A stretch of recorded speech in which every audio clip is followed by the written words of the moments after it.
Our final lightning session of the day is Don't Run Your DR Campaign by the Seat of Your Pants. Have a plan. Please welcome Speaker Mark Stenberg, President of EAKC Investments, Inc. Mark. Thank you.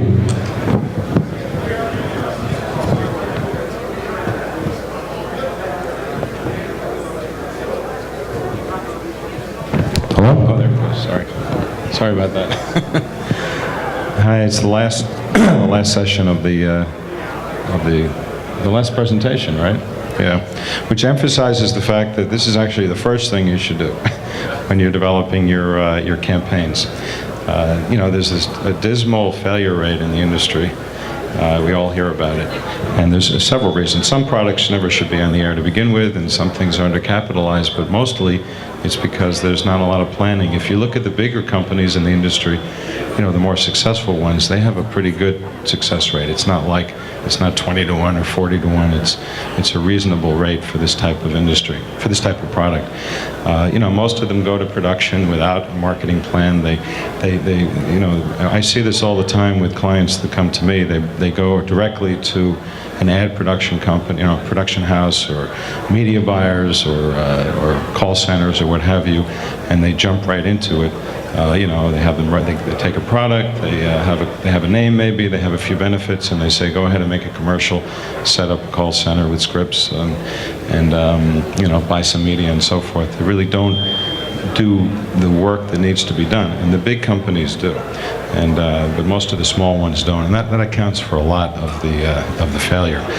You know, you have a lot of great vendors, but they really need direction. And the direction comes when you actually put together a plan. And these, you know, plan, by the way, is you know, like any business. You know, there used to be a time when people made business plans. It's not done as much as it used to. But any kind of, you know, starting a new direct response marketing campaign is like starting a new business.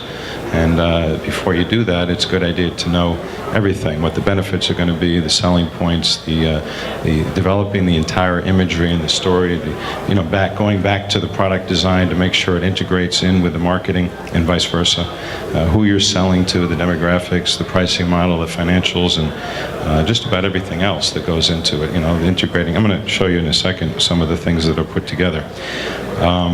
And that can be used to get investors in the beginning, because a lot of times we have people asking us to do that, and then they're developed into different varieties. So we have marketing plans that are used for focus groups. We have marketing plans. We turn the same plan then into something that's used for call center training, to develop a curriculum for the call center so that they get product training, the agents, that is. Something then we can give to all our other vendors like media buyers and processing and so forth, so they all understand what's happening in the campaign. And you know, the time and money that it costs to make these things is just pays off in spades when it comes to saving time and money later on and increasing the odds of success. I talked a little bit about this already. There's a lot of reasons why direct response campaigns work. The details. I'm sure anyone who's done a campaign already knows a lot of these things. You know, a lot of times it's just, you know, there's you have a lot of, in direct response, unlike on the retail store shelf, you know, as we all know, you don't have any kind of credibility with the customer because, you know, just by being in the store, if the product is in a Walmart or a CVS or what have you, it lends some legitimacy to it. But in direct response, we really have to do that all in 1 minute, 2 minutes, or 30 minutes, but we have to do it. We have a limited time to do that, so we have to bring a lot of credibility to it. The product name is usually, you know, doesn't always speak to the benefits, and you don't have all aspects of the campaign pulling together to make the sale. And there's a whole bunch of other things, but I'm going to move through this for a second, and how to increase your odds of success. What we do in a good plan, in a good marketing plan, is to deconstruct the idea and kind of rebuild it to conform to the DR model, to something that we know works. And the next thing you want to do is assure that it works financially, addresses a large targeted demographic, large and targeted. You know, you can't sell to everybody, but you certainly have to have a big enough market, because this is mass marketing in the purest sense. The backstory really has to resonate, as well as having strong claims. You need to get the right vendor group together, and that's part of a good marketing plan as well, choosing the vendors well. Make sure you have the legal substantiation. As you know, not for all products, but many of the products that we sell in direct response certainly need some legal substantiation, because, especially if you're successful, there's plenty of examples of that. Make sure you have a budget. Part of the marketing plan is the budget for the campaign, so that there's enough money in it to see it through, so that you don't get to a certain point and run out of money before you've actually had a chance to test it, bring in media funding, and start rolling it out. Very good question. I'll skip the next one, because that's too much like an advertising campaign for my company. But it helps to have somebody with experience review these things and write them for you. It's focus groups, which also are a very, very important part, because when, first you do the marketing plan and you give a version of it to the focus group people with the product, have them test it and come back, and they're not testing the efficacy of the product, really, they're testing the efficacy of the marketing. And that the feedback you get goes back into the marketing plan that we then, at that point, we have kind of a final plan that's ready to go, ready for script writing, ready for call centers and so forth. And the idea is to do this before you start spending money. We've identified 20 elements. I'm going to go through these very quickly. First of all, obviously, identifying the market opportunity. Make sure that there's as I said, a good demographic, a problem solution, all the things that we know. These are the things that most people are aware of in terms of direct response. Obviously, getting independent research is a vital thing. You don't just want to do it like this title of this thing by the seat of your pants. You want to make sure that there's actual hard data, like market research, like what the big companies do, to show that there really is a market for this product, that you really do have enough people watching the infomercial. And remember that the infomercial viewers and buyers are just a very small subsegment of the population. It accounts for a lot of money, but it's less than 10% of the total retail market of the U.S. So this is a very select group. These are people who share a lot of characteristics, as far as demographically and psychographically and age and gender and so forth, the mix. It's a very narrow group that we're marketing to, so we have to make sure that these are the kind of people that buy the product before we go to direct response. Something might work in retail because it's a much broader market, but it may not work in direct response. I mentioned the demographics. Feasibility analysis, that gets into the fact that even if you have a great product, and I see this all the time, if the cost of goods are too high, as we know, even if a retail-oriented person would say, well, there's nothing wrong with that, we can make money selling it to stores. As we know, the ratio between the selling or the cost of goods has to be a lot lower in direct response than it is for typical products, because of the high cost of customer acquisition, advertising. Everyone knows about problem solution, but you really have to expand it. It's necessary in direct response to make your case to spread it as far as you can, to make it as appealing to as many people as possible. It's obvious to say that, but not everybody does it. Some people come up with a product marketing campaign that's too targeted. They think they have something, they think it's a big group, but they forget that in direct response, that might be a big group from the whole population, but it might be a small sliver of who's actually watching the infomercials. So it's important to broaden the target base as much as possible while still targeting it, of course, because as I said, you can't sell to everybody. Excuse me. And of course, that sets the stage for customer self-selection, which is the first step in the sales process. The customers have to say, this is for me. So you have to make sure that you give them an opportunity to do that. 3 minutes. Okay, I'm going to go through it quicker. Product positioning, most people know what that means. Imagery, logo, label, you really want to go back and make sure all those things are pulling together so they carry their weight to make the sale.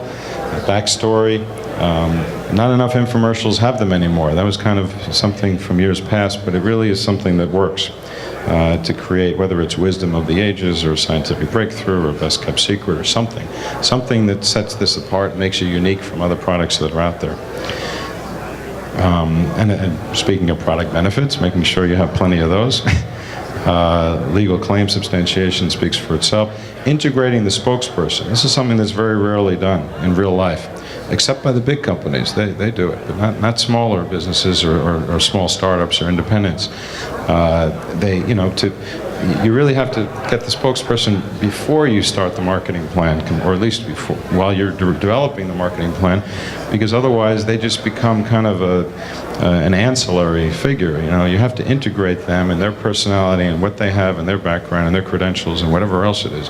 And it could be more than one spokesperson, but you have to integrate that into the campaign itself, into the marketing plan itself. Same thing with the professional endorsement. The doctor can't just be anybody. I know a lot of people do that, and sometimes it works, but most of the time it doesn't. Most of the time it's much better to use someone who actually lends credibility to the message in and of themselves. They don't have to be famous or anything, but they have to, and also have a good screen presence. Focus groups, I can't emphasize that enough. A lot of people don't do that, but that's something that's vitally important for just about any product. There are a few exceptions, but just about any product, because you don't really know, and if you've done them, you know what I'm talking about. You don't really know what's going to happen. You don't know what people are really going to think of your message unless you actually hear them say it for themselves. And they should be unbiased. They should be real focus groups. You get random people. You can do it demographically, but you get random people to come and you give them the product, you give them the marketing materials, you come back and you ask them neutral questions and find out what their answers really are. We always find ways to make changes after we do the focus groups, and it's the best part of the whole process, actually. A comprehensive media plan. Obviously, the media buyers are really great, and I work with all of them, or a lot of them, but you have to be on top of them to make sure that they understand where it's going. The offer, value proposition, like any business, but it can't be overlooked. It has to make sense to the customer, not to you selling the product. You don't want to say, well, this is how much I want to make, so therefore this is how much I'm going to charge, and so forth. It really has to be based on what the customer is willing to pay and what motivates them. Same thing with the premiums and the cross-sells. They have to have very high gross profit. They have to, as opposed to the primary product where you're selling, the cross-sells have to be things that people are predisposed to buy already, the kind of people that are calling. They don't have to be directly related to the primary product, but they certainly have to be appealing to the kind of people that are calling based on the product they're calling for. It's the most beautiful customer self-selection method, because they're calling for the product that you're advertising, so you know who they are. You know a lot about them already just by the fact that they're calling for that product. I didn't know I could talk this fast. Pricing model. There's a whole lot of stuff that goes into that. We have these really fancy spreadsheets that work, though. They're really good. Obviously, the marketing plan includes the uses of capital. You have to know what the budget is. All the pro forma financials, which, believe it or not, a lot of people don't do those either. But that's also, you have it based on the actual numbers as well as historical data from similar campaigns. If you've never done any similar campaigns, you don't have that, but many of us do. And of course, a plan to go into retail if that makes sense. And how soon you go to retail. I mean, so it could be a traditional DR to retail, which means it's a DR until you're kind of over the hump, or it could be an accelerated rollout, or it could be, like a lot of people now, a drive to retail right away, where you're tagging your ads and overlaying the distribution map and all that kind of stuff. And then the big idea. Usually, when you actually do a marketing plan right, you identify basic flaws, and which is good, because it's better to identify them before you start getting calls, and it allows you the opportunity, and especially if you have experience and you've done this a lot of times, to come up with creative solutions to overcome those flaws, and those can sometimes be the best things when you find something that's not right. I have brochures because we obviously do this in my company. We're kind of developed the campaign blueprint, and we're very good at this, and it's kind of our specialty. And I can also email you the present, not the one that is like this, except it has more information. Each of those pages is filled in with more stuff. So thank you very much. Any questions? No questions. Covered everything. Yeah. Thank you very much, Mark. This is a big question. About how long from start to finish, and about how much does something like this process cost and take? It's not supposed to be an advertisement for my company. I'm just asking. No, it's okay. 3-4 weeks usually. Sometimes it depends on where you are with the product when you come to us originally. And for pricing, you're going to have to call me. It's very affordable. Anything else? I hope you all had a good show. Thank you very much. Thank you, Mark.